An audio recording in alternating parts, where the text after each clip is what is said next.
Okay, let's talk Mac Mini. More specifically, this M2 Pro chip version that was just released at the end of January. With the introduction of the M1 Mac Mini back in 2020, Apple really set the bar for the affordable, kind of do everything except gaming, small form factor computer. It really kind of blew everyone away with what it was capable of, and it started at just $699. I got one when I started making videos and I loved this thing. It could really handle pretty much any workload I threw at it, and that was just the base model, with just 8GB of RAM and 256GB of storage. But since then, we've all been kind of just waiting on a follow-up, and last year it got really out of hand with all kinds of speculation and crazy rumors. And so what does Apple do? Nothing. They don't release anything. You get nothing! Then, out of nowhere, Apple just casually announces the M2 Mac Mini. No fanfare, no crazy spectacles, and definitely no outer redesign. Just an upgraded chipset in the same form factor we've had forever. And it's not a bad one. It's a smallish 7-inch by 7-inch computer, and it fits in nicely on your desktop or pretty much wherever you want to put it. But that wasn't all they announced. Introducing M2 Pro. They also announced a new upgraded version with an M2 Pro chip, and I pretty much had to get one. But it came at a cost. The Pro version is over double the price of the base version. Well, I've had it since release and put it through its paces, so what do we get for all that money? Well, like I said, build-wise, this thing would be really hard to pick out of a lineup when placed next to the other M1 and M2 Mac Minis. That is, until you flip it around and check out the backside. We've got an expanded I/O selection with 4 USB-C Thunderbolt 4 ports, as opposed to the 2 you get on the M2 non-Pro Mac Mini and last gen's M1 Mac Mini. I know I/O was a big complaint for a lot of people with the M1 Mac Mini, so it's a solid upgrade. I do, however, really wish they would have added a few ports to the front of the device, but it's not too bad. Down the line, you've also got an upgraded HDMI 2.1 port. That makes the Pro version capable of powering 3 displays over the 2 on the base version.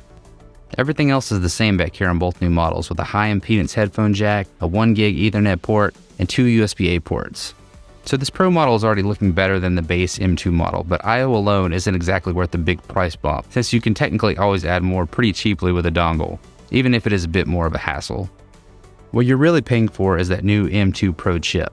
Now, to be fair, the M2 Pro version at double the price does start with 16GB of RAM versus 8 on the base model, and it also starts at 512GB of storage versus a very low 256GB on the base model.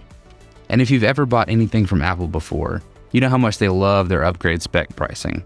Just matching the base model M2 Mac Mini specs at 16GB of RAM and 512GB of storage moves the price up to an eye-watering $999. And that doesn't include the Pro processor either. Look, I complained about this way back in my M1 Mac Mini video a year ago, but once again, an extra 8GB of RAM should not cost $200. Same for the storage, and that's not even mentioning that the operating system takes up about 14GB on its own. Okay, rant over. Those complaints aside, performance has been excellent, as expected. Running the M2 Pro through Geekbench sees it produce some really high single-core scores and really solid multi-core scores. Day-to-day use is super smooth. I mainly use this as an editing machine, and it runs Final Cut Pro with zero issue or lag, even when dealing with pretty heavy timelines and 4K footage. Export times are also faster here than M1 Pro, and here you can see the CPU and RAM usage while exporting the same 4K video. It's not really touching either in terms of percentage used. Now, one thing I really wanted to mention is that the lower storage you buy, the slower your speed of SSDs. 256GB models have the slowest storage of all the configurations. The 512 storage is faster, and the 1TB is faster than that. It's not a huge deal, but just keep it in mind when choosing your configuration. And as you just saw in that video, we're getting about 3500 write and 2900 read with the 512GB SSD. Remember, these are not user replaceable as always. A few other notes. There is a fan in this thing, but just like last gen, I've yet to hear it spin up at all. There's also a speaker still included on the Mac Mini, and it sounds pretty much identical to the one in the M1 version. It will work in a pinch, but it's definitely not something you'll be listening to music on. I paired a couple of HomePod minis to mine, and it makes a really nice sound experience when paired together. Lastly, this model has Wi-Fi 6E and Bluetooth 5.3.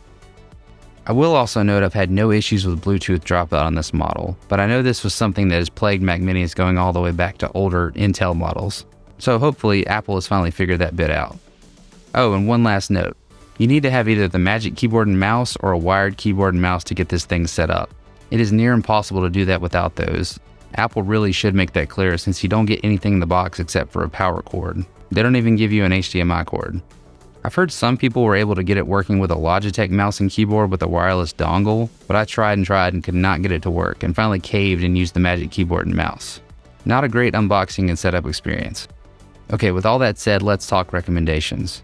Should you buy the M2 Pro Mac Mini or just go cheaper with the base M2 or even the older M1 or hell, even a MacBook Air? Well, let's examine a little bit. Before, if you wanted a small desktop computer, you had the M1 Mac Mini and the bigger Mac Studio, which are just worlds apart in terms of power and price. Now with the new lineup, with the base M2 replacing the M1, the M2 Pro Mac Mini slots in nicely between those two. So there's a little bit of something for everyone. Now bear with me because this can get a little confusing given all the options for upgrading each version. If you're looking for a compact desktop computer that can browse the web, send emails, edit photos, and even edit videos, you can absolutely get by with the base Mac Mini. I'd even still recommend you find a used M1 version if you don't want to drop the $599 on the M2 Mac Mini, and you could probably get one with higher specs like 16GB of RAM and 512GB of storage for around the same price. I had the base model for 2 years and everything worked just fine. Your renders may take a little bit longer and plugging and unplugging external storage is annoying, but I can't complain about the performance. But if you are looking for something for more intensive work, say editing videos with heavy timelines or large renders, graphic design or music production, the M2 Pro version just feels like a perfect combination of price and performance without having to drop $2,000 on the Mac Studio. Now you can get an M2 MacBook Air for around the same price or cheaper than the M2 Pro Mac Mini, and that's something you may want to consider if you want that portability. Personally, I really like having a desktop setup and being able to pick my mouse and keyboard of choice and not having to worry about battery life all the time. I pair mine with an iPad Air for portability and it kind of covers all bases. But that's just me, so something that works for you may be completely different, but there's definitely a lot of strong options. But what do you think? That's all I've got for today. Check out my links below for my mouse pad I'm selling and some of the products we talked about today. I really appreciate you watching as always, and I will see you in the next one.